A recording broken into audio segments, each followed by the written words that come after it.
I think the reason is because it's exposing something they don't like, which is big tech's complicity in censorship of basically basically Democrats' political enemies.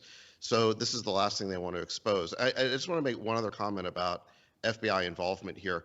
The whole reason why I think this is newsworthy and why there should be congressional hearings is because of the FBI's involvement. Remember, this panel is called the Committee on Government Weaponization. It's the so-called Church Committee 2.0.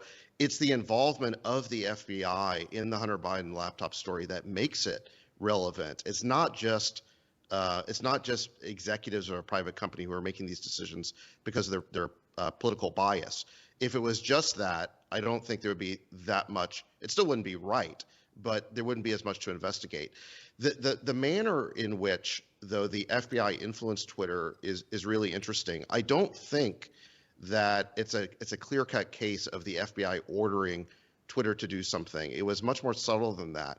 What actually happened is that over a course of many months, the FBI influenced Twitter by basically priming Yoel Roth. They told Yoel Roth that there was going to be a Russian hack and leak operation close to the election, that there would be Russian disinformation, and specifically it would involve Hunter Biden. And so Roth, in other contexts, has testified under oath that he was primed by the FBI to be on the lookout for a Russian hack and leak story.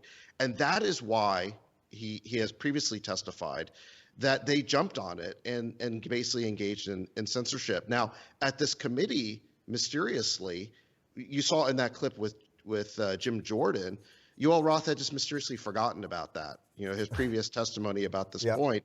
And that is the thing that the Republicans really need to drill in on is where did this FBI pre-bunking operation come from? It's an awfully big coincidence that the FBI was telling all these social media companies, be on the lookout for a phony story about Hunter Biden, and Hunter Biden in Ukraine. That's an awfully big coincidence. And they even said it, be on the lookout for it close to the election, roughly in October. So how was it that the FBI came to be involved in influencing social media companies to think about a story about Hunter Biden that way, a story that we now know was completely true? Yeah, actually, let's stick with this for a second, because I think you're making a really good point. This priming idea, which seems to me is kind of like a mafia tactic by the FBI. It's not like walking in there and demanding the money today, demanding all the answers today. It's just showing up and going, hey, we're around, and you're kind of going to do what we want you to do. Diva, on the legal front. It's a psyop. Dave, can I add just one more thing that was really creepy that came out of these hearings that Michael Schellenberger has written about, is that a few weeks before the New York Post came out with this story, there was a meeting at the Aspen Institute in which Yoel Roth attended and other trust and safety executives of social media attended. And the Aspen Institute ran what they called a tabletop exercise for these social media companies in which they were basically asked to war game out, what would you do if there was an October surprise in which a Russian, hack and dump operation involving Hunter Biden came out, and not just involving Hunter Biden, but Hunter Biden's activities in Ukraine working for Burisma. Literally, this was the exercise. Wild. It happened 3 weeks before the New York Post story came out. The person who runs the Aspen Institute is a politically connected Democrat. And the Republicans on the committee were asking Yoel Roth, well, don't you think this is an awfully big coincidence? And his only explanation was, yeah, I guess it was a coincidence. This had nothing to do with how I thought about the New York Post story when it came out. But this obviously was one element, along with the FBI and intelligence community pre-briefing Yoel Roth and other social media executives for months about a potential story involving Hunter Biden. And this primed them to later censor that story. So it was a very elaborate operation that appears to it was an operation to influence these tech executives. And that is really the thing to get to the bottom of, is how did that happen?